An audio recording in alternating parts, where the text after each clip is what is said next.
are, first of all, how did you become a Nazi hunter? What do you do as a Nazi hunter? And are there still Nazi war criminals alive who can be brought to justice? Now, it's quite interesting because very often after I give this lecture or similar lectures, people come up to me and say to me that I have their dream job. Very often as children of survivors, grandchildren of survivors, they say, you know, when I was growing up, my dream was to be a Nazi hunter. But to be perfectly honest, and quite ironically, that was not my fantasy growing up in Brooklyn, New York, as you can hear from my wonderful Brooklyn accent. My dream actually was to be the first Orthodox Jew to play in the NBA. But of course, you can't be an Orthodox Jew and play in the NBA. But ultimately, there was no dilemma there because I wasn't good enough to play in the NBA, to be perfectly honest. So basketball's loss is Nazi hunting's gain. In any event, I want to tell you about a couple of cases that I dealt with and that in a sense helped me make the transition from a graduate student to a Nazi hunter. And I want to begin with the case of a Nazi war criminal whom you all know about, the infamous angel of death in the Auschwitz death camp, Dr. Joseph Mengele. Now, Mengele was notorious primarily for the pseudo-scientific experiments he performed in Auschwitz. And there were basically two major experiments. One was he wanted to learn the secret of multiple births because Germany had lost many, many people during World War II. And he wanted to create a situation in which German women wouldn't only give birth to one child, they'd all have twins or triplets. So every set of twins or triplets who were sent to Auschwitz was sent directly to Mengele's clinic. Now, of course, the irony of this is that several of them actually survived, even though they were quite young, and under normal circumstances, had they not been twins, they would have been gassed upon arrival. The other experiment that he did was he wanted to see if he could ensure that every Aryan baby would be born with Aryan racial characteristics, which were blonde hair and blue eyes, as I'm sure you know. I don't know how many of you have ever seen a photograph of Dr. Joseph Mengele, but he had neither blonde hair nor blue eyes. In any event, in 1985, Simon Wiesenthal Center sent a letter to the National Archives in the United States for any and all information, documents regarding Joseph Mengele, and they included all his known aliases. Now, at this point in time, Mengele had disappeared. No one knew where he was. And among the documents that the Wiesenthal Center received was a very shocking document. It was dated January 1947, and it was a letter from an American counterintelligence officer named Benjamin Gorby, whose real name was Benjamin Goldstein. He was actually from Eretz Israel, from Palestine. And he wrote to his superior that according to an informant, the United States Army had arrested and released Dr. Joseph Mengele near Vienna in late 1946. Now, I have to say that I was working for the US government at the time. I was working for the Office of Special Investigations, which was a special office set up in 1979 by the United States government to prosecute the Nazi war criminals who were living in the United States. And the Wiesenthal Center was really shocked by this information. Mengele had been arrested by the Americans and released by the Americans. They didn't try to put him on trial. They didn't try to prosecute him, bring him to justice. How's that possible? Anyway, they made a whole scandal out of this information. And the US Attorney General, William French Smith, made three decisions. One decision was that the United States of America will start looking for Mengele. and try and find them. Because, I mean, until now, there was no reason for the Americans to do that. Israel was looking for him at a certain point, and Germany ostensibly, I emphasize ostensibly, was also looking for him, but he had never been apprehended and he had never been brought to justice. So now the Americans would join the search. Second decision was to check whether Joseph Mengele had ever entered the United States. Because by this time, the United States government was well aware of the fact that literally thousands of Nazi war criminals had entered the United States posing as innocent refugees, usually fleeing from communism. And who knows, maybe he tried to get into the United States. And the third investigation was to try and determine whether or not this story was true. And that investigation was entrusted to the office where I work, the Office of Special Investigations. Okay? And I was given a very difficult assignment. They asked me to try and find the informant who had given this information about Mengele's arrest and release, who had given it to the US Army officer who was originally from Palestine. In any event, what we knew was the following. We knew that his name was David Freiman and that he had been deported from the Lodz ghetto in the fall of 1944. And by the way, these were the last deportations to Auschwitz. And he had been sent to work in Mengele's clinic. So in other words, he knew Mengele personally. He saw him on a daily basis. But of course, the question was, where do you find this person? Now, this is already 1986, 41 years after the end of World War II. And it was like looking for a needle in a haystack. So I did most of my work at Yad Vashem, the Israeli National Memorial and Research Center on the Shoah.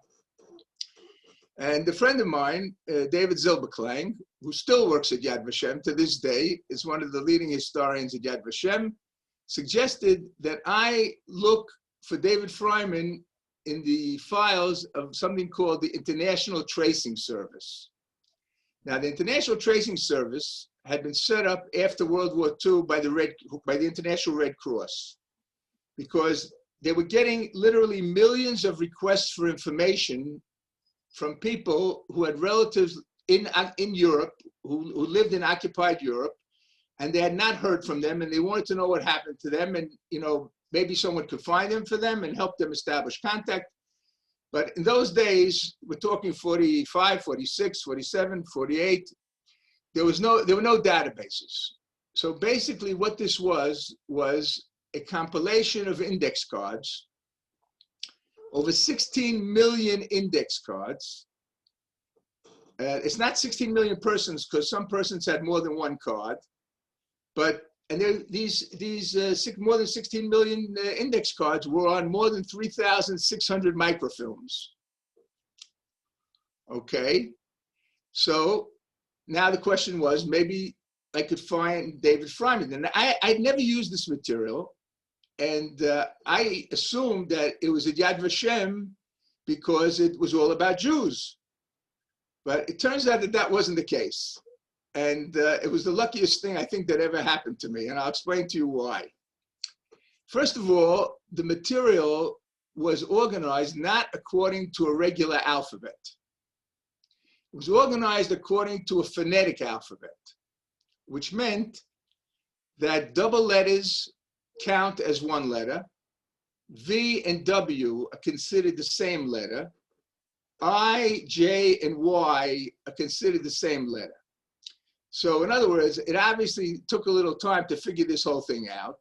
And what I discovered was that most of the people listed in these files were not even Jews. These were people who had run away and were living from Eastern Europe, and were living in displaced persons camps, mostly in Germany, but also in Austria. And anyone who wanted to get privileges as a refugee had to register with the International Red Cross, and their information was in this ITS file.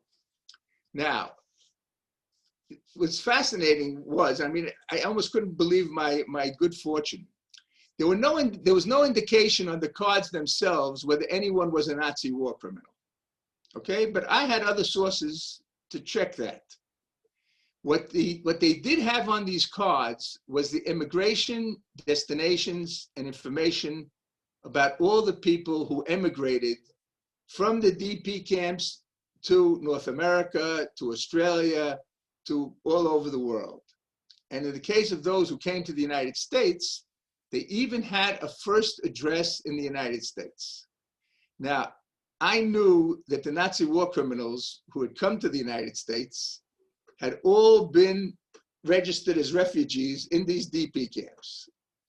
And so what I did very simply was to make a list of 50 Lithuanian and Latvian Nazi war criminals, whom I had proof were Nazi war criminals, and went to look for them. And within a matter of minutes, I found the immigration destinations of 16 out of the 50. Now, you have to understand that this material was in the possession of 11 different countries, and only in one country did the public have access to this information. In other words, if I had written to Arelson, sometimes this is referred to as the Arelson collection, because that's where the originals are in Germany. So if I had written to them and said, listen, I'm looking for, I want to know the fate of my great uncle or of my grandfather or whatever, they would answer me. It would take a couple of months. But the only people they answered were first degree relatives. If I had written to them and said, listen, I'm from the Office of Special Investigations, US Justice Department, and I'm looking for Nazi war criminals, they never would have given me access. The only place where there was free access was Yad Vashem in Israel.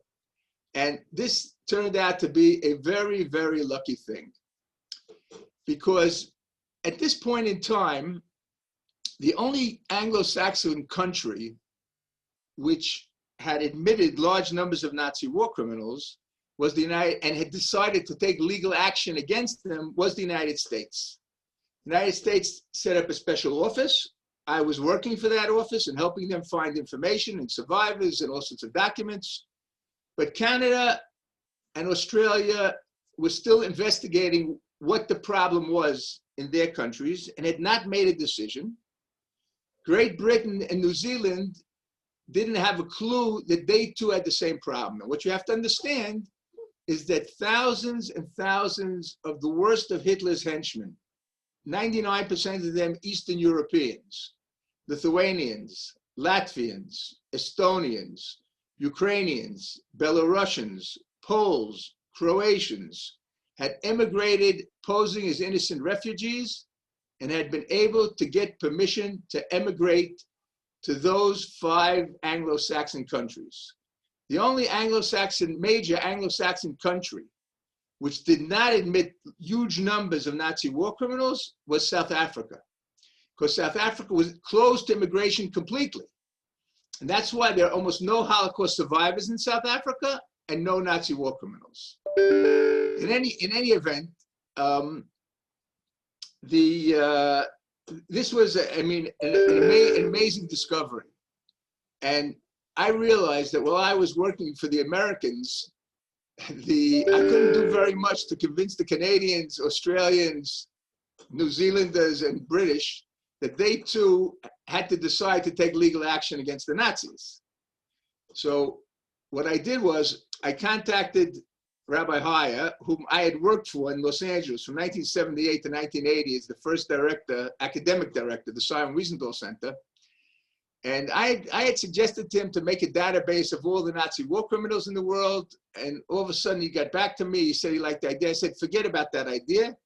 We have to concentrate on convincing as many countries as possible that they must decide to take legal action against these people. They can't allow them to live in peace and tranquility. They lied when they entered the country, and they have to take legal action against them. And the good news is that the Canadians, 1987, the Australians, 1989, the Brits in 1991, all passed special legislation to allow the prosecution in those countries, criminal prosecution of these people, in these countries, and the only country that did not agree to take legal action was New Zealand. And part of that is because the number of Nazis who immigrated there was the lowest, but still, I mean, it was very, very bad decision. There's no question from a legal point of view, from a moral point of view, the fact that these countries all took the trouble to pass legislation in their parliaments to allow criminal prosecution was a very powerful statement.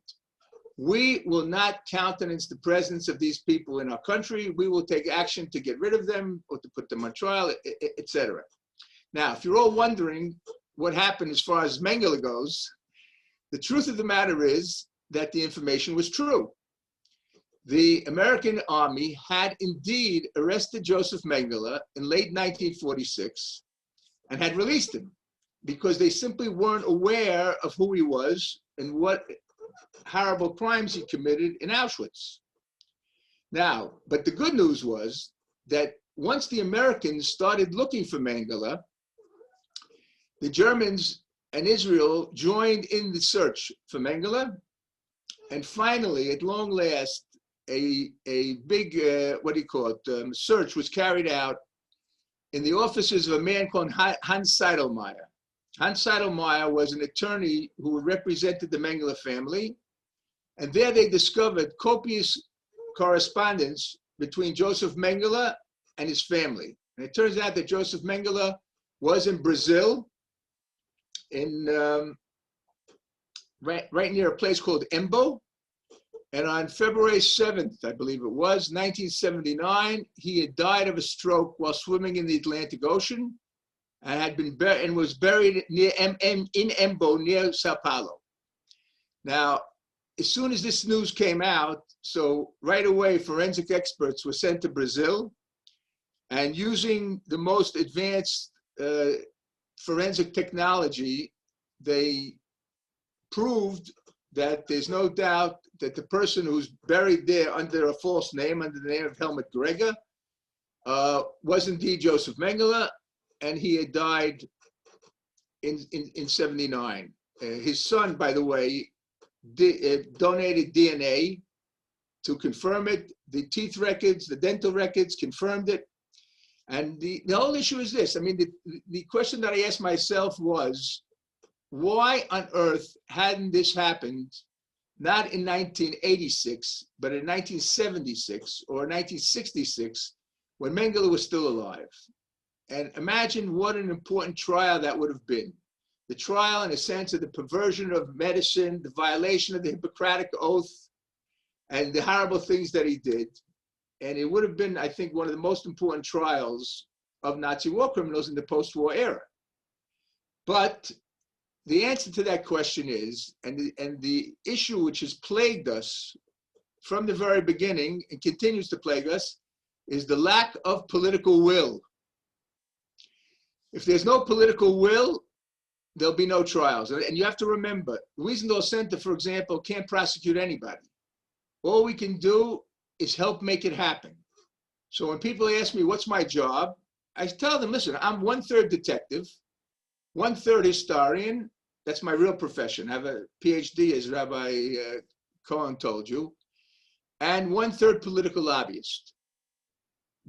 In order to try and create political will in countries which should be carrying out taking these legal steps, and get them to do what they should do. And this is a very uphill battle, a very difficult battle, a very frustrating battle.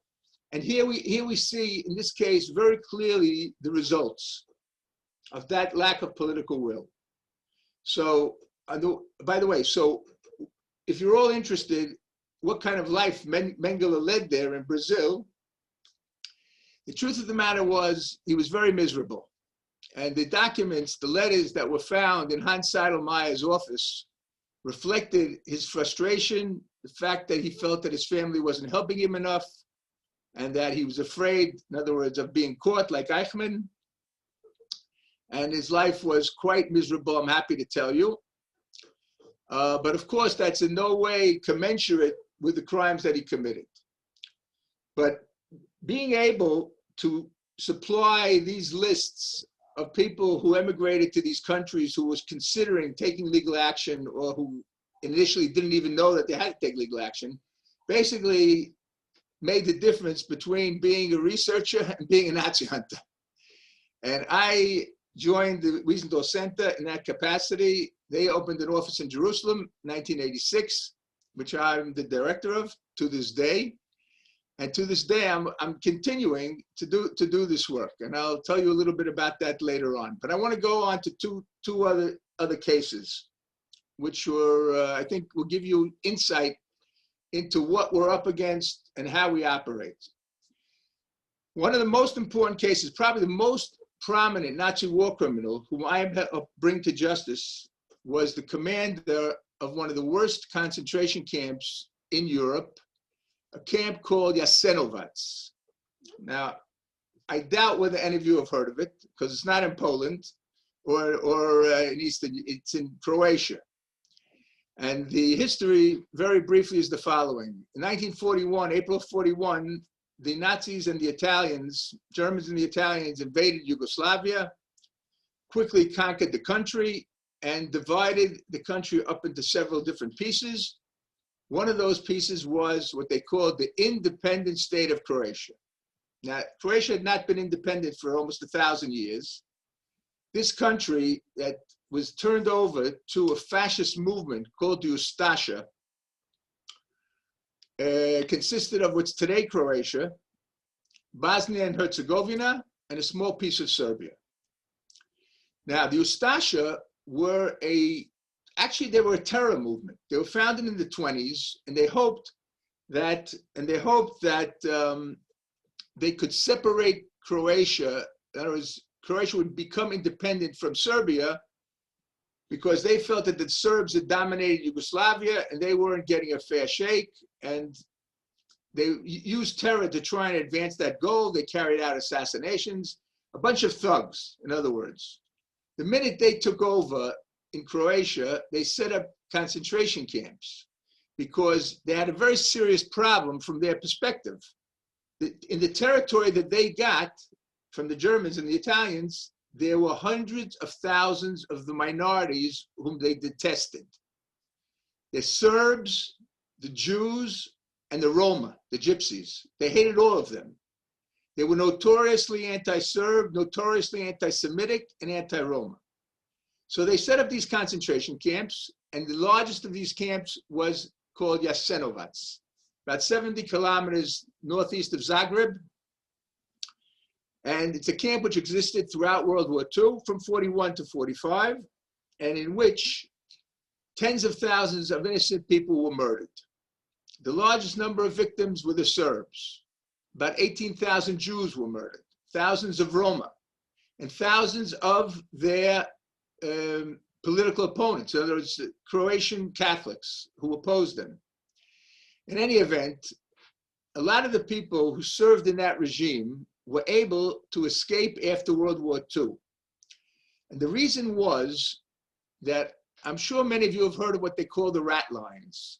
The rat lines were the escape networks of Nazi war criminals after World War II. And they set up an office in Genoa, in Italy, and people would cross the Alps, go from one safe house to the next safe house, where they were helped by Catholic priests. And the person who headed this network was an Austrian bishop called Alois Hudel, who headed a seminary in Rome. And his number two was a Ustasha priest, a Croatian Ustasha named Krunoslav Dragonovic.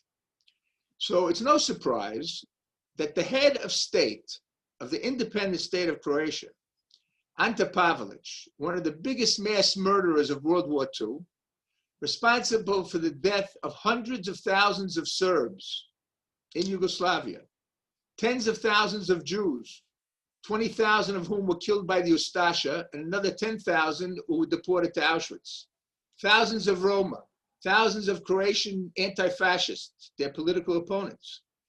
He was able to escape to Argentina, and so did Dinko Šakić. Dinko Šakić was one of the commanders of the Jasenovac concentration camp. He got the job at an incredibly young age of 24 because his girlfriend, Nada Šakić, who he ultimately married, was the sister, actually the half-sister of Max Lubavitch, who was in charge of internal security in the concentration camps, one of the worst murderers of the Ustasha. So the people who ran away using the rat lines had a choice. They could either go to South America or to the Middle East. Most of the people went to South America, and in South America, most of them went to Argentina, where Nazi war criminals were welcomed by Juan Perón, the president. And Juan Perón had this absolutely crazy idea that he's going to bring these people who will raise the intellectual, cultural, and scientific level of his country. In other words, in the eyes of the Argentinians, it wasn't that they were war criminals. They had just lost, and because they lost, they were on the run. Now, if you know the history of South America, you know that there's usually an open door policy because there's so many coups and people are overthrown, leaders are overthrown every Monday and Thursday. So everyone wants to keep the door open because they might need to run themselves one day. But in any event, in Argentina, in Perón's Argentina, there was also a large community of Germans who were sympathetic to the Nazis. And that was also part of it. In any event, we found Dinko Šakić living in Santa Teresita, 250 miles from Buenos Aires. And we worked with an Argentinian journalist named Jorge Camarasa, who helped us find him. And before we sent Camarasa to confront Šakić, we sent him to Belgrade to meet with survivors of Jasenovac.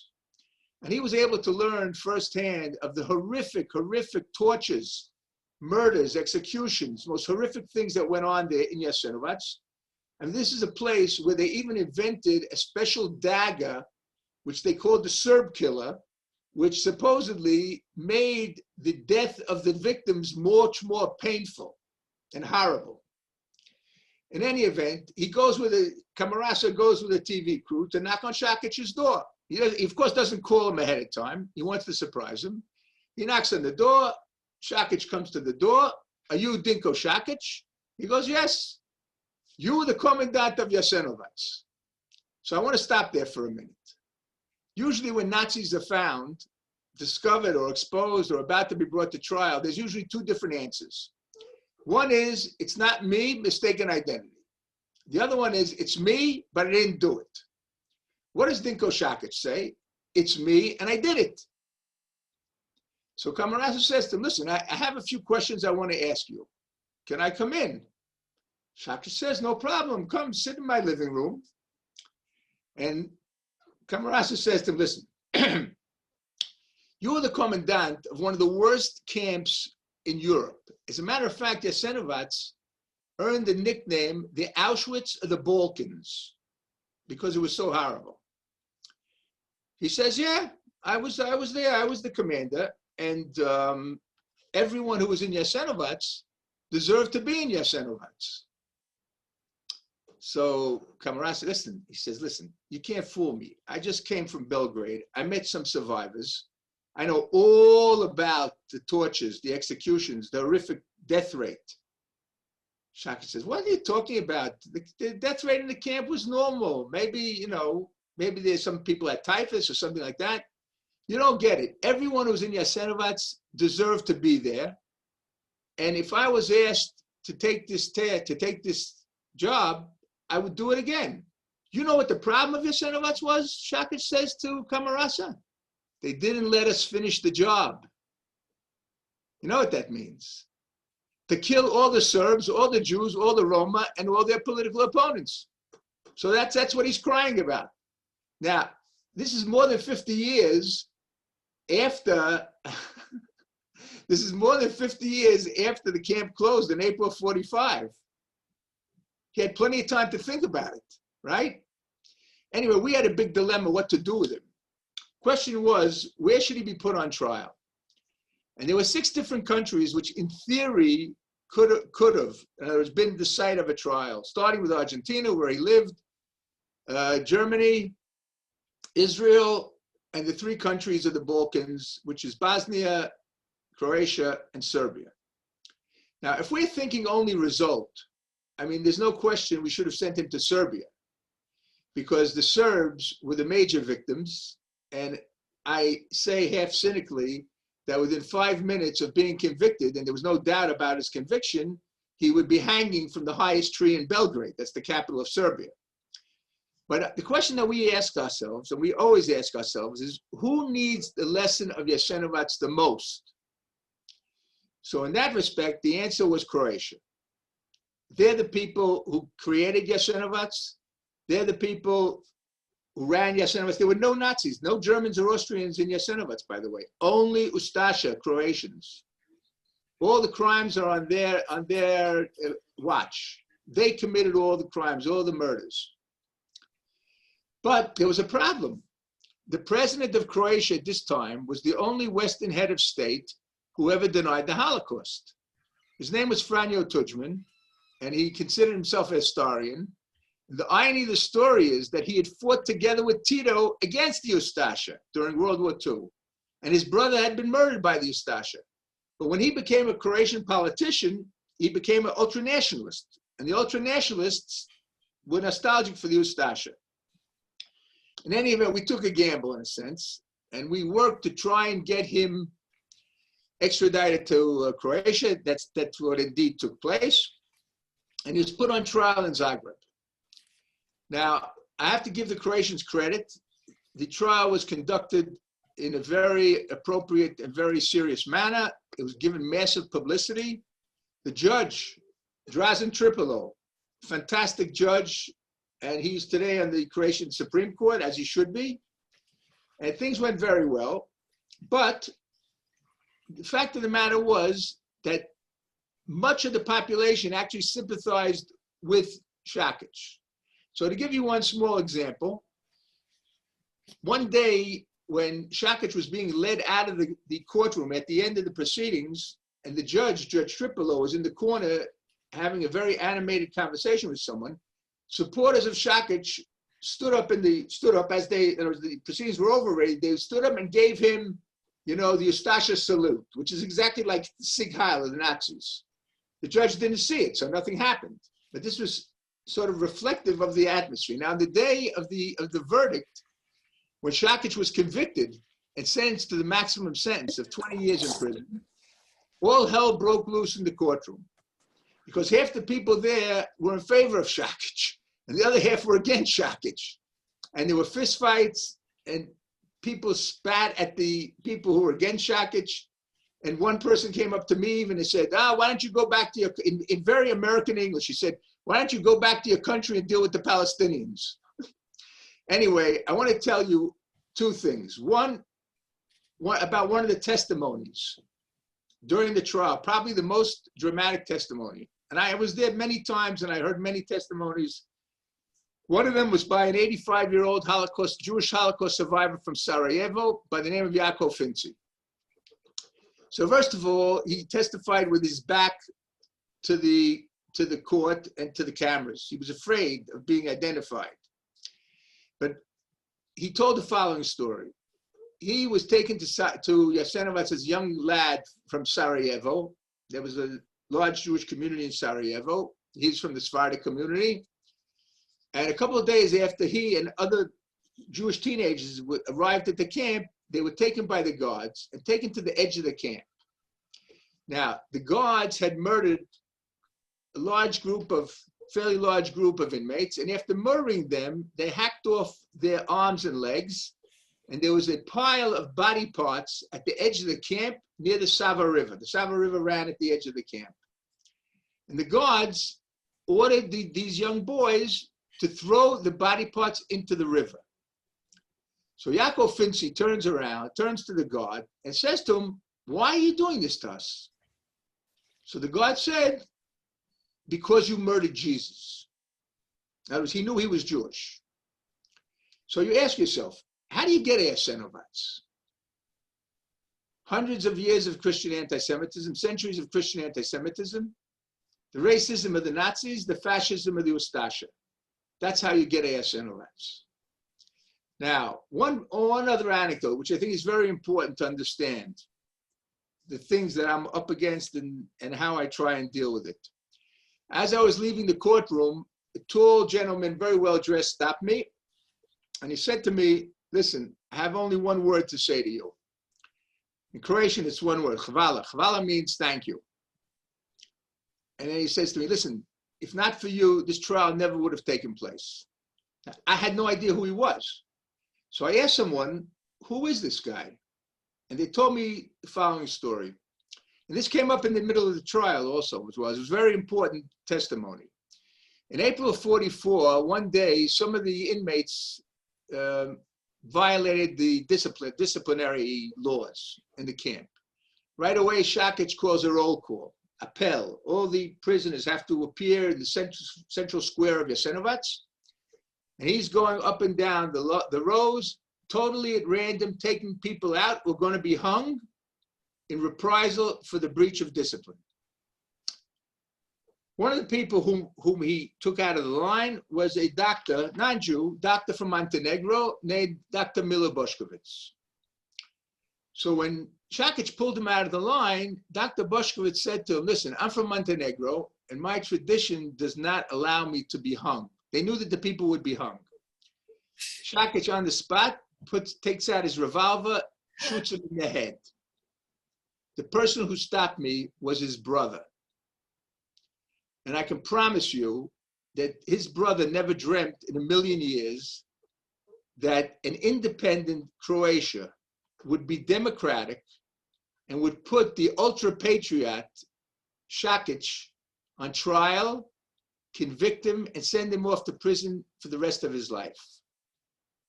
So when I face frustrating situations, and I face a lot of frustrating situations, you have no idea how many people die on me before the trial, during investigations, in the middle of a trial. I'm the only Jew in the world who prays for the good health of Nazi war criminals. I want them alive so we can bring them to justice, okay? But whenever these things happen, I think of people like Milo Bošković's brother, and I think of what the victims and the survivors went through.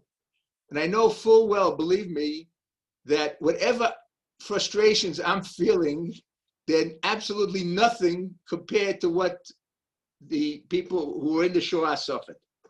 Okay, one last story.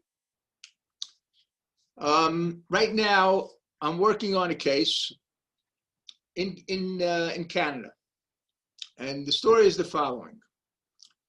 I don't know what the audience knows about the Holocaust in Lithuania, but the Holocaust in Lithuania was carried out with incredibly significant participation by Lithuanians. Of the 220,000 Jews who lived in Lithuania during the Shoah under the Nazi occupation, 212,000 were murdered. There were less than 1,000 Germans in Lithuania during the Shoah. Less than 1,000.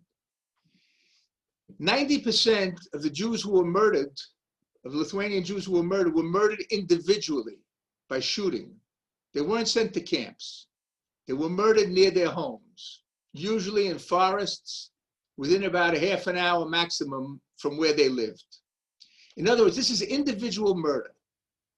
Think of the logistics that you have to carry out to commit the murder of 212,000 people individually, plus, by the way, thousands of Jews who were brought from Austria and Germany to be murdered in Lithuania, and the fact that a Lithuanian unit was sent to Belarus in October 1941 and murdered 20,000 Belarusian Jews there. Enormous amount of manpower, and they got it. The Germans got it. The Lithuanians willingly collaborated. They wanted to help the Nazis. Many of them, wanted to steal the Jews' property. The Lithuanians hoped that if they cooperated with the Nazis, they would regain their independence. This was also part of it. But in any event, one of the people who is one of a real hero of the efforts to commemorate the Holocaust is a man called Leib Kunachowski.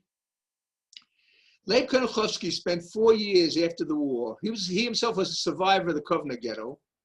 He spent 4 years after World War II collecting testimonies from survivors in the provincial towns of Lithuania. In other words, not the big cities, not Vilna, Kovna, Panovich, Šiauliai, etc. The small place. There were 100,000 Jews living in the small cities, the small shtetl of Lithuania. 98% of them were murdered. And Kunichowski, unlike many researchers, he focused on the identity of the killers. So in other words, these people are telling about the people in their own town who carried out the murders. And there's a whole story about what happened with this collection. He wanted it published as a book, and no one wanted to publish it as a book in its entirety because it's 1,684 pages of testimony in Yiddish. And for years, we tried to get this material from Leib Kunichowski, and he very stubbornly refused to make it available to us. Finally, Professor Dov Levine, Zichrono Livracha, of blessed memory, was one of the great experts of the Holocaust in the Baltics, convinced him to give it to Yad Vashem, and we finally got access. And I sat down my father, whose mother tongue was Yiddish, living in Israel at that time, in Yerushalayim already. And we sat down and we went over every single name that was listed in that collection. 1,284 names of Lithuanian murderers. And it turns out that we only knew already, or we had been aware already, of only 121 of those names. So in other words, more than 1,160 new names of mass murderers. So one of the testimonies that I read was the testimony of the murders in a place called Rasein. In Lithuania, it's Rasenai. 6,000 Jews were murdered there. And one of the survivors was a woman named Dina Zisaflam. And in a testimony I read, and I quote verbatim, "While I was hiding in the hay, I saw very clearly how two women at the pit," that's where the Jews were shot in all these instances, "were murdering Jewish babies with a huge rock by smashing their heads with a huge rock, or by taking two babies and smashing their heads together." She continued, "One of the women was the student Klimaita." Okay, now, the names in Lithuanian of women reflect their marital status. The name Klimaita is of a single woman. So I told you previously, I already told you at the beginning of this lecture about the International Tracing Service, right? So once I got these 1,284 names, I checked them all against the International Tracing Service, and I found two sisters with that name, the same name as Miss K, period, who had run away to Canada. But we didn't have the first name. We didn't know what the first name of the murderer was. Now, simultaneous with this, so we gave the names into the Canadian governments, but indicating that there is a doubt about these two people because we don't know if they're the ones who actually committed the murders. Now, it's not clear what the Canadians did, but in the meantime, they were unable to take any legal action. And now we have a new project in Lithuania to identify Ukrainian SS, Waffen SS men who live in Canada, and there's quite a few of them. And my researcher in Canada also took a look. Maybe she could find this K, student K. So it turns out she found that one of the women whom I identified who had traveled to Canada was still alive. Now, the two sisters, one of them was born in 1925, one of them was born in 1923, and the other one was born in 1925. In other words, each one of them could have been a student. The one who was born in 23 could have been a student in the university. The one who was born in 25 could have been a gymnasium student. That means a high school student, okay? And now we have spent the last 6 weeks nonstop doing everything possible to try and find out the name of that murderer. Now, one of the problems, we faced a very serious obstacle because the city, the small town of Rasein is the Corona capital of Lithuania. So no one wants to go there to interview the elderly residents of that town in order to be able to find out the name of this woman. But we're still working on it, and we will give it all we have, I promise you. And think of what a message this sends. You smash the heads of Jewish babies, 80 years later we'll come after you. And we'll do whatever we have to find you and make you pay for it. Thank you very much.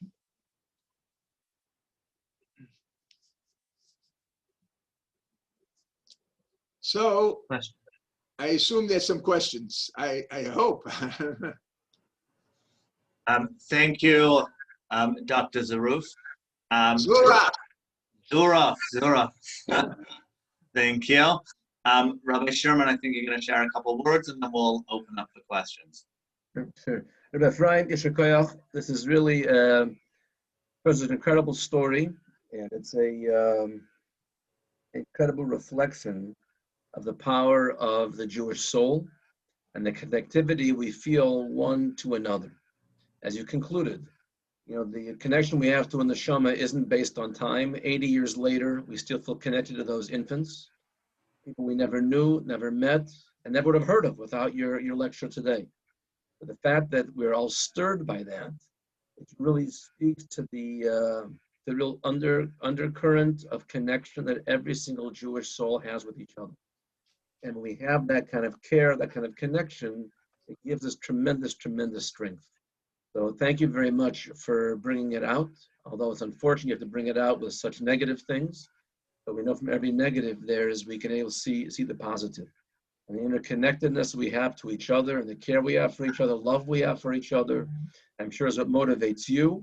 I think it's a theme that all of us that are watching this lecture this morning feel that real sense of connection. Even the neshama souls we've never met before and never would meet. But thank God to the work that you're doing, they're not forgotten, and our connection to them is reawakened. So Yesher Koach for the work that you're doing. Thank you. Thank you.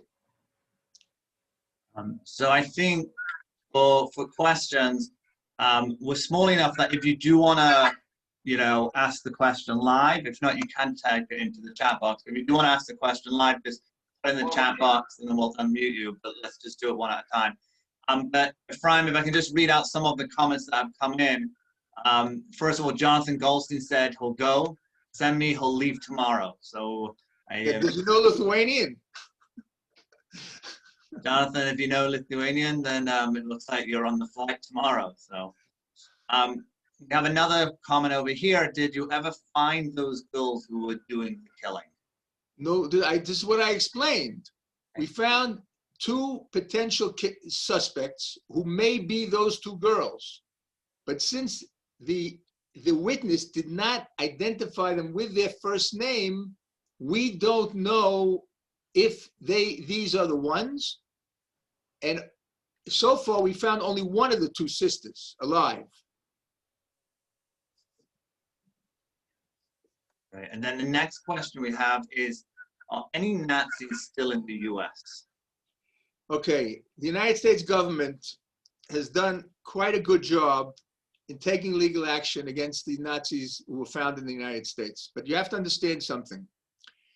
These people cannot be prosecuted for their crimes here in America. Or there in America, I should say, not here. Here we're in Jerusalem. Here we. Because the crimes were committed outside the United States and the victims were not Americans. So what the Americans had, in other words, in order to change that, the Americans would have had to get the ratification of a change by 2/3 of the 50 states.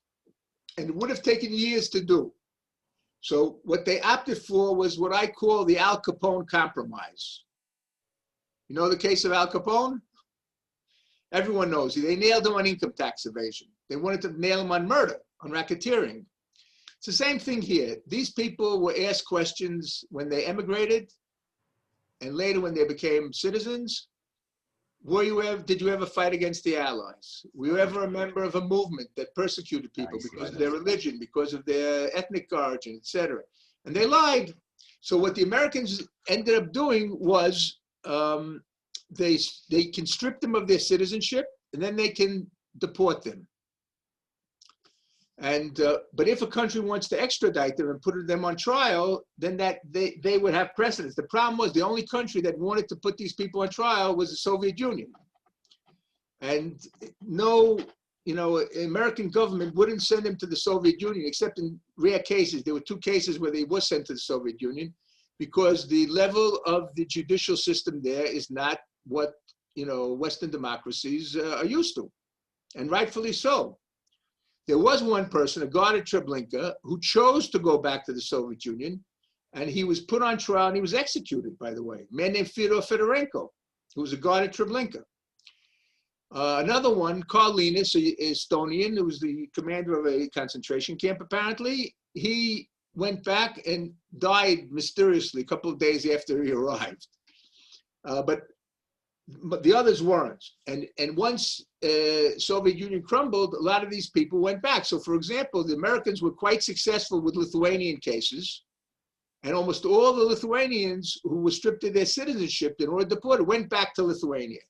And I fought very hard to get 3 trials there, and Lithuanians did everything possible to make sure that the people would never be punished. Not a single one sat 1 day in jail in Lithuania. The people were convicted. And one trial ended in the middle. But I'm saying the people were convicted. Listen, when you have a murderer like Alexandras Laleikis, who's the charge of Lithuanian security police in Vilna district, whose men guarded the Vilna ghetto, who prevented Jews from escaping, who prevented Lithuanians who might want to help, and there were some righteous Gentiles in Lithuania, okay, who took the people from Vilna to Ponar to be mass murdered there, where 70,000 Jews were murdered. You would assume that the minute he lands in America, he would be put into jail. No way, no way. It took months, and he was never put in jail, not even 1 day. So listen, this is my new book, which is called Our People, Discovering Lithuania's Hidden Holocaust, which just came out a couple of months ago by Roman and Littlefield, is basically the story of Lithuanian complicity in Holocaust crimes, and how the government has created a false narrative. They don't deny that the Shoah took place. They simply say we had nothing to do with it. In other words, the Germans came to our country and murdered our Jews, never. Now, the book was written together with a very popular Lithuanian non-Jewish writer by the name of Ruta Vanagaita. And she discovered that her family, her uncle, her grandfather, and her aunt's husband had played a role in the murder of Jews, in the persecution of Jews, and she wanted to atone for it. And she teamed up with me because I'm the most hated Jew in Lithuania. And she knew that to go with me meant to go with someone who knows the truth about what happened. And we went to 40 places of mass murder where Lithuanians killed Jews. And we went to see, can you find the places? Are they marked? What does it say? Are they neglected? Most of them are neglected, but most of the places have monuments. Those during the Soviet times talk about peace-loving Soviet citizens murdered by Hitlerite fascists. Those written in Lithuania were who were built in Lithuania say Nazis and their helpers, at least, thank God. They won't say local helpers, because that they feel that is an accusation against all Lithuanians. In any event, every person that we asked, every eyewitness, every old person we saw, we asked who committed the murder. Every single person said the Lithuanians. It was unbelievable. And we found people who saw it with their own eyes, who saw the murders. We saw one farmer who, as an 8-year-old boy, came across the murder site, and he hid to watch what was happening, and he saw the whole thing being carried out. I'll tell you, you know what? I'll just tell you one story that will never leave me as long as I live. Okay, in a town right near where my grandfather's from. My family's from Lithuania, and I'm named for Rabbi Efraim Zah, who was Rosh Yeshiva in Lithuania, and was murdered by the Lithuanians in Vilna.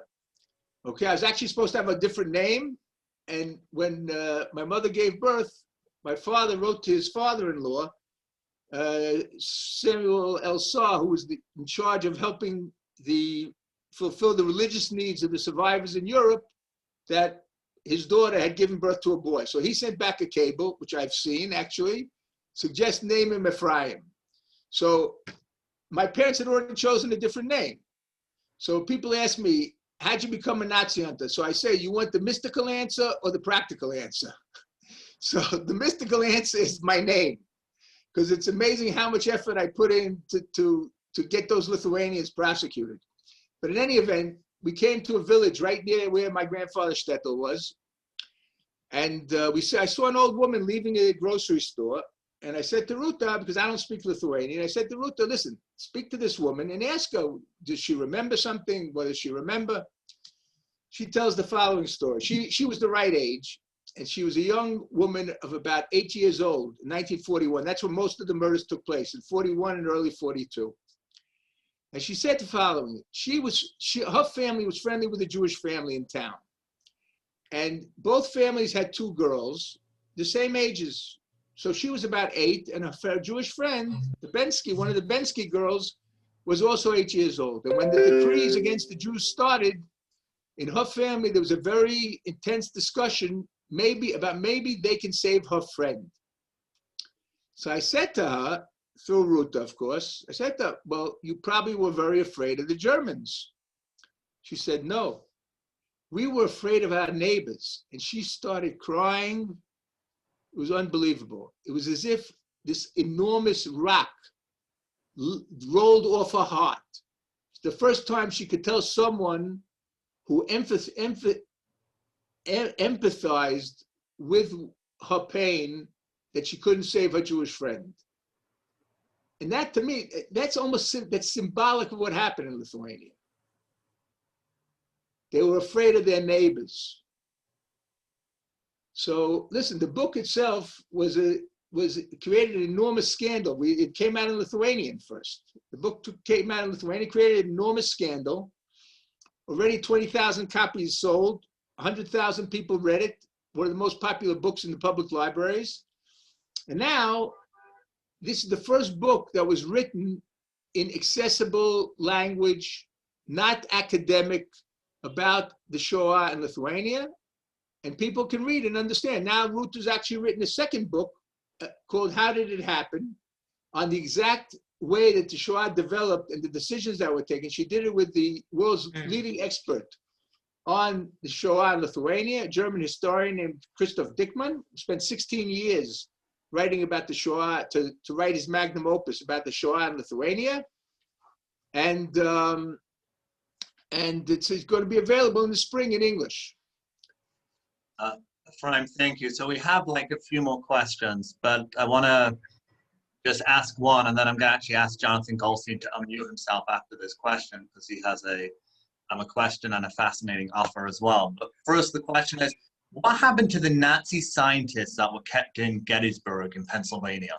Obviously close to us. First of all, most of them weren't in Gettysburg, okay? Most of them were in Huntsville, Alabama, or in Houston for the NASA space program and the ballistic missile program in Alabama, in the US Army. They're all dead now. None of them are left alive. Our office took action against Arthur Rudolph, who was one of the engineers who helped build the Saturn satellite and was part of what's called Operation Paperclip. So just to explain, the Western Allies knew, and the Soviets knew, that the Germans had very advanced technology in building ballistic missiles. And those missiles initially were built at a base in Peenemünde on the Baltic Sea. But when the Allies discovered it, they started bombing the base, and the Nazis transferred this base to the Harz Mountains in eastern Germany in a camp called Dora, which was a sub-camp of Buchenwald. And deep tunnels were built into the mountains, and there they built the ballistic missiles, and they basically worked to death concentration camp inmates who were working on these missiles. And after the war was over, there was like a mad chase between Britain and the United States on one side and the Russians on the other side to grab, kidnap as many of these scientists and engineers and technicians as possible to bring them over to their side so that they wouldn't fall into the hands of the other side. So on both sides of the Iron Curtain, you have Nazi scientists who helped the Soviet space program and helped the American space program and the American ballistic missiles program. And it's a busha v'chelpa, as they say in Hebrew. It's a shame what the Americans did, but, you know, state interest, this is what happens. Jonathan, would you like to unmute yourself? Sure, and I'll even turn my video on, even though I'm not looking so good yet this morning. I haven't beautified myself, as we say in the South. So thank you so much for all your hard work. This is some of the most important work I've ever seen someone do with a PhD in history, so thank you. So I have an... Listen, I decided I didn't want to write history, I wanted to make history. Yeah, well, you've done it, so congratulations. A career well utilized. So I am an attorney. I have skill in doing those kinds of interviews, and my offer is real. If you can provide me with a local translator in Lithuania, my family is also Lithuanian. If you can provide me with someone over there that's a local translator, I'll go. I'll pay my own way. I don't care. And I would leave as soon as you can arrange it. So maybe offline, Mendy or somebody else can. Sorry? Lithuania is a red country. They've had a big spike in cases recently. And Spain, as I said, is the COVID capital of Lithuania. That's the problem right now. Well, if the work has to be done, and someone... People there, listen to me. I didn't get your name. What's your name? Jonathan Goldstein. Jonathan. So listen, we have people there who are willing to go there, but they're just waiting until there's a respite to be able to go. And these are people who speak Lithuanian, very well placed, and they know the terrain and they know everything. So I very much appreciate your offer. Really, kol hakavod, as they say in Israel, all honor to you. But this has to be someone who knows Lithuanian. It won't be working through a translator, someone who can earn the trust of these elderly people and will not encounter problems. I mean, there have been all sorts of problems. When I wrote a Facebook post about my efforts to find people with contacts in Rasein to try and find these female murderers, and someone who wrote a book about the Jews of Lithuania in Rasein wrote on Facebook that this is a legend. There are no female murderers in Rasein. It's a whole story, but I don't want to go into it right now. Well, I thought you were struggling to find someone who would go at this time. If you can't find someone, I will. But let me put a question to you, actually, which is why Mendy asked me to unmute. So we have built, it seems to me, an infrastructure and a methodology and a set of skills that can be deployed to help other communities that are victims of genocides in a more modern era. And I wonder how much time we're spending, or how much energy we're spending, how much outreach we're doing to other communities that have been victims of genocide, and more recently, to make sure that there's not a 30 and 40-year gap, and we don't have to prosecute 90-year-olds. We can prosecute 30-year-olds and put them in jail when they do this in other countries. Are we doing anything? Listen, so I'll answer your question. First, I'll answer on my own behalf. Okay, I twice went to Rwanda in the aftermath of the genocide, and I served as an unofficial advisor to the Rwandan Ministry of Justice, actually to the government, in terms of trying, what was necessary to be able to apprehend and prosecute Rwandan genocidists who had run away to other countries. We were thinking of setting up an office in Kigali, but unfortunately it didn't materialize, because the Wiesenthal Center wanted to concentrate only on the Shoah, as long as it was possible to bring Nazis to justice. And the fact of the matter is, it's still possible to bring Nazis to justice. And just recently, there was a successful trial of this Bruno Day, who was a guard in Stutthof.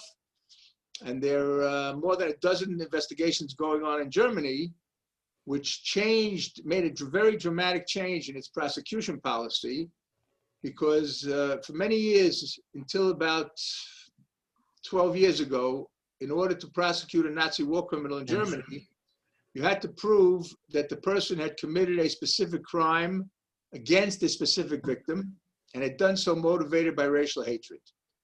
Now, all you have to prove is that someone served in a camp, either a death camp, that means a concentration camp with apparatus for mass annihilation, or a camp which had, let's say, like Stutthof, 43, they built a gas chamber. So even though it's not classified as a classic death camp, anyone who served there can be brought to justice. 2 people who served there were brought to justice in the last year. And there are cases from Buchenwald, from Mauthausen, from Sachsenhausen, from Auschwitz, and there have already been 5 trials. So things are still going on, and we're still working on it. But the only people who actually asked for our help were the Rwandans, and we very gladly, helped them. But we couldn't focus on that because there was still unfinished business with the Shoah, as you can see. I'm grateful for your hard work. I hope over the next few years, as we chase down every last living Nazi and put them in prison, I hope we will consider finding a way to take this incredible infrastructure and make it of use to other people who are victimized the way that our people were victimized. May I interject something? Oh, just introduce yourself. I don't see it. Sure. My name is Eli Gabay. Ephraim, shalom. Shalom. Beseder Gamur, thank you so much.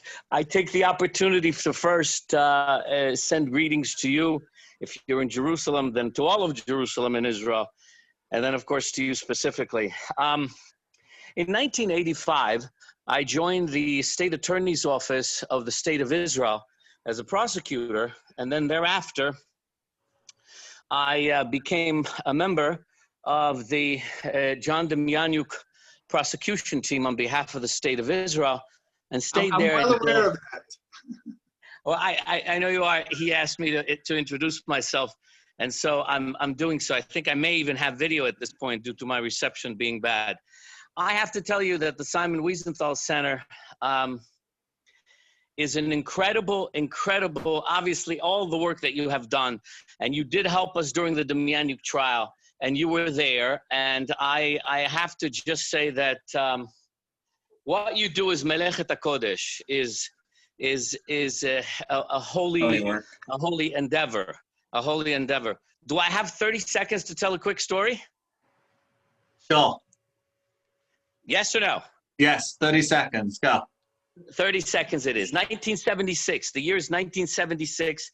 I am in Vancouver, British Columbia. I am a student who is on a Shabbaton for NCSY, and we are brought in to synagogue in Vancouver, British Columbia, where the rabbi is going to deliver a speech. Rabbi Haya. No, don't say that. Wait. And Rabbi's going to deliver a speech, and I'm a 16-year-old guy. A rabbi asks in a very nasal, a New York accent in Vancouver, British Columbia. He says, was Isaac fooled? And as he screams or says out loud the question, was Isaac fooled?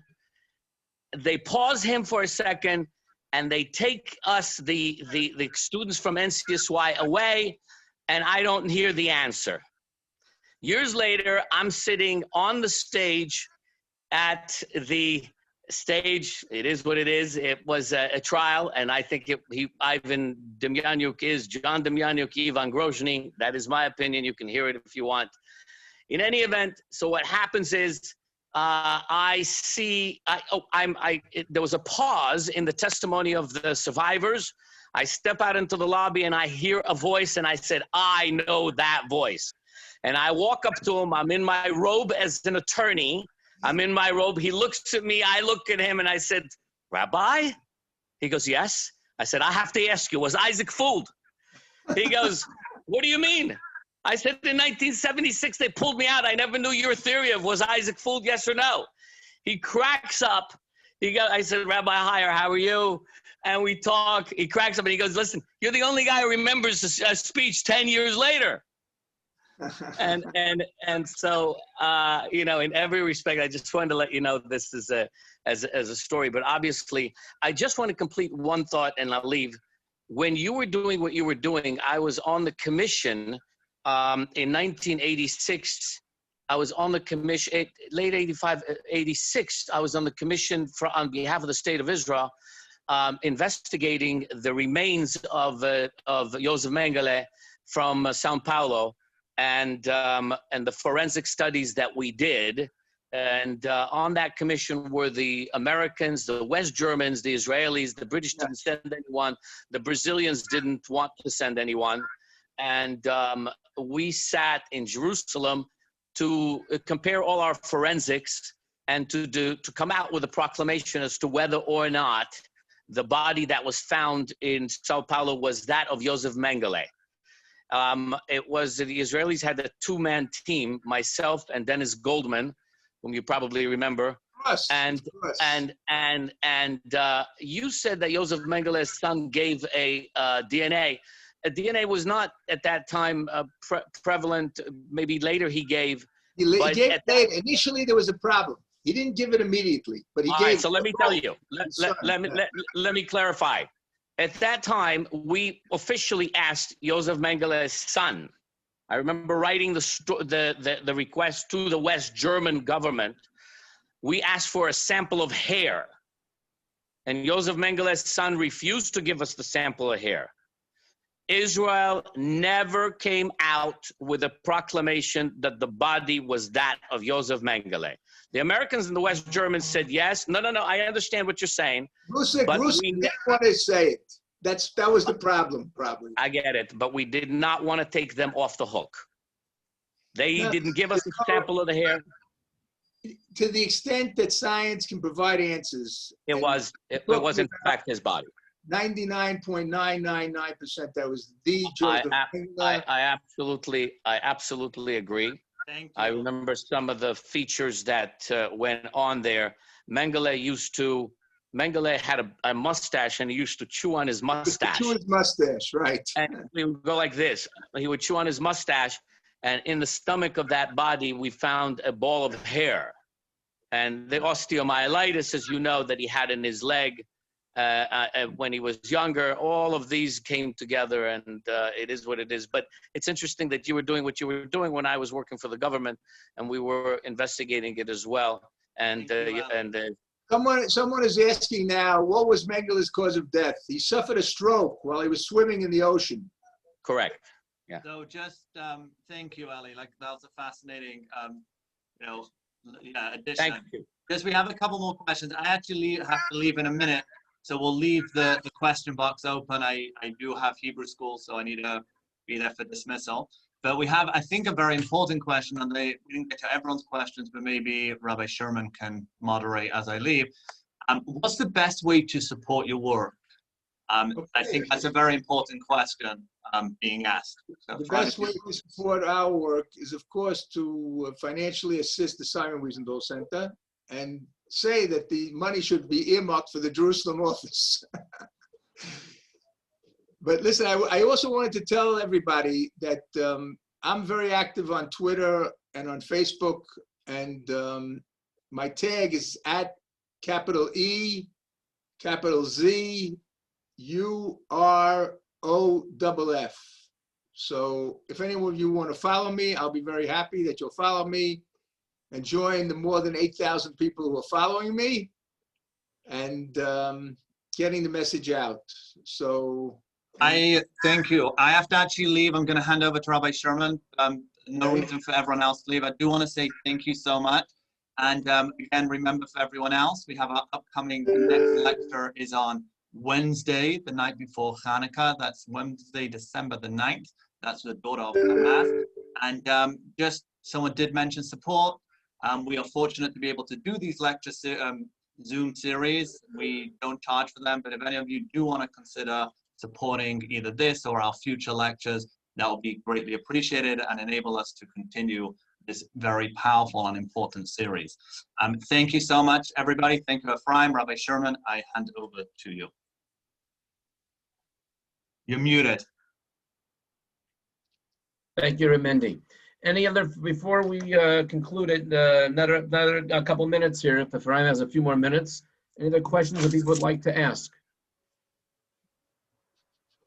Yes, if I may, is there any way as the Nazi criminals are actually going to hell these days, you know, in a rapid pace.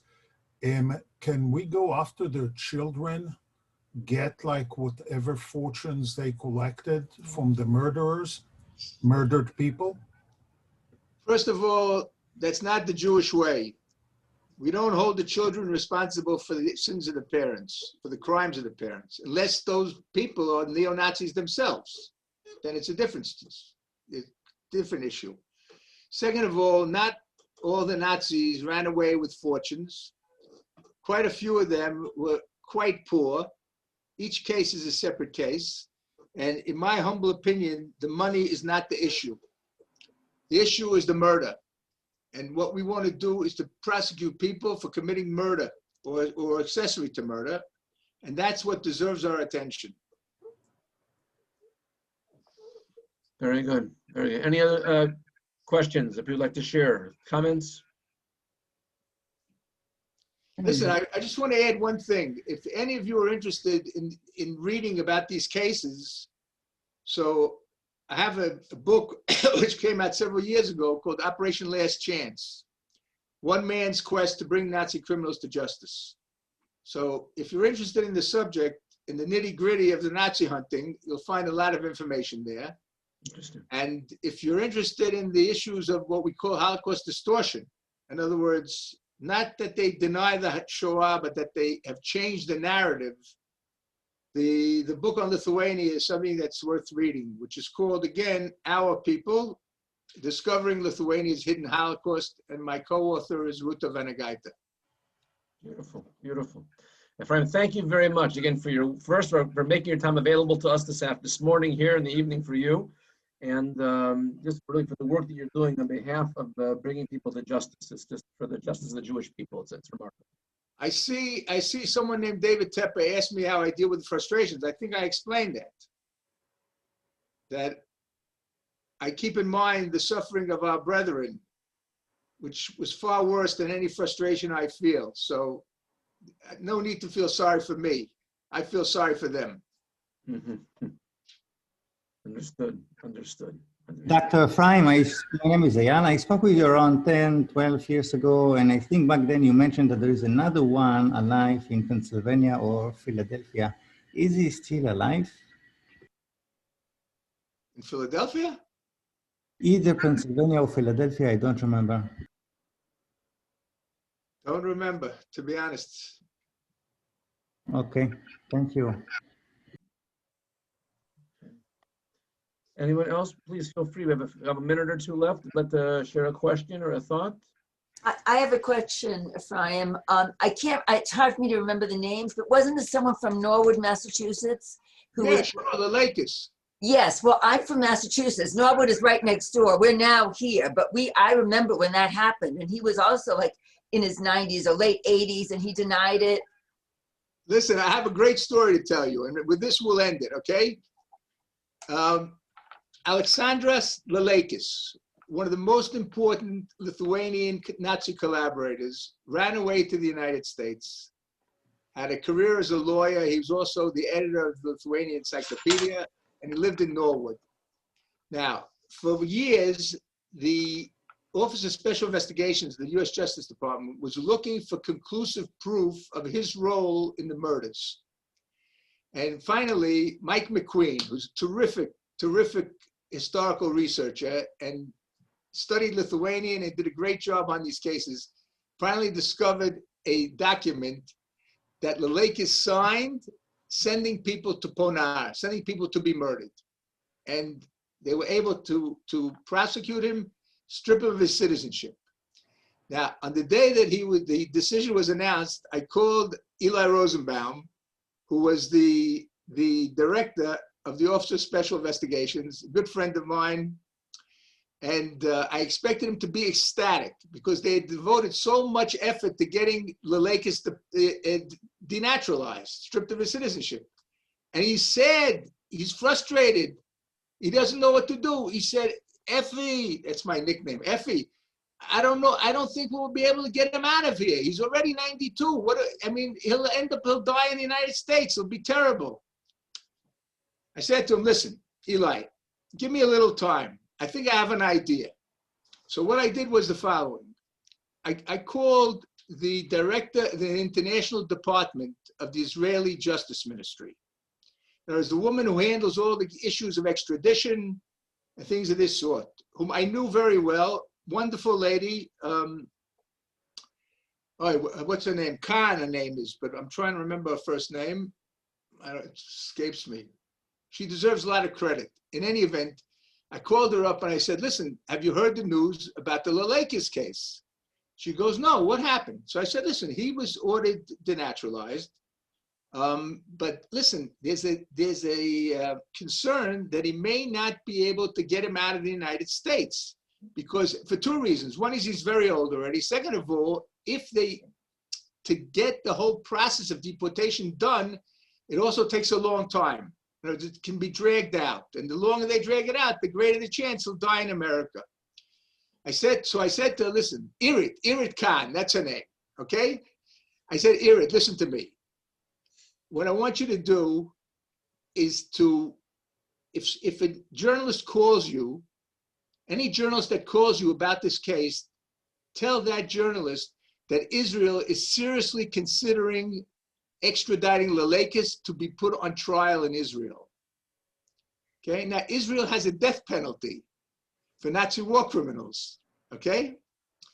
So I explained the importance. So she said, okay, don't worry. Then I called Judy Rosenberg. Judy Rosenberg was the legal correspondent of the Boston Globe. Okay, that's the main paper in Boston. Judy Rosenberg, as you can imagine, a Yiddish Mädel, okay? And I said to her, Judy, you know, there's a really very dramatic development now in the Laleikis case. She goes, what? What happened? He was denaturalized, right? Yeah, sure, he was denaturalized. But Israel is seriously considering asking for his extradition. And as you may well know, Israel has a death penalty for Nazi war criminals. He goes, what, really? How do you know that? I said, well, listen, you know what? I can give you Irit Khan's number, but you know, you have to be careful. You can call Irit Khan, she's the head of the international department, and she'll explain to you what the situation is. Sure enough, she calls Irit Khan, okay? Irit does the job perfectly, exactly as expected. The next day, the Boston Globe has a big story. Israel considering the extradition of Laleikis. Within 10 days, he ran away to Lithuania. Wow. Was that? How many years ago was that? That was, why? It's in the book. It's in the Operation, hold on a second. I can get the book and check. It's an Operation Last Chance. Because literally that's the next town to where we lived. I mean, it was a big, big deal. It was a big deal. A lot of Lithuanians lived there, by the way, in Norwood. Yeah. In Massachusetts, but in general, in the suburbs of Boston. Mhm. It takes a Yiddish cup. It takes a Yiddish cup. No, okay, no, a Yiddish Mädel, a Yiddish cup, and Oh, a Hashem. couple of Yiddish Mädels. Ephraim, Hashem should continue to bless you in the work that you're doing. I think all of us join together in benching you and blessing you. Continue the work that you're doing. Bring justice not to the Jewish people, but justice for the entire world. This is not just a Jewish issue, it's a world issue. Right. Listen, the last question to answer to Len Getz. Laleikis was put on trial. He was not even obligated to show up at the trial, but he showed up one day, and instead of reading him the charge sheet, the indictment, they asked him if he had anything to say. He said, I did everything for my country, and he got a heart attack on the spot. And ultimately, he died in the middle of the trial. That's another one that I killed personally. Hashem has his ways. Hashem has his ways. Hashem took him. Okay, so thank you for your attention, people in Philly. Toda rabah. Thank you so much. Thank you. Thank you. Thank you. All right, thank you, everybody. Peace. Bye, And also, Thank you. Sam and Mendy. Yes, please thank Mendy for arranging this. Thank you very much. Thank you very much. Excellent. Yeah. Both of. Thank you very much. We appreciate it. Great program. I knew it. You want to get your thing? Yes, yes. I have to. Thank you. Did Elise write to you? No, I wrote to her.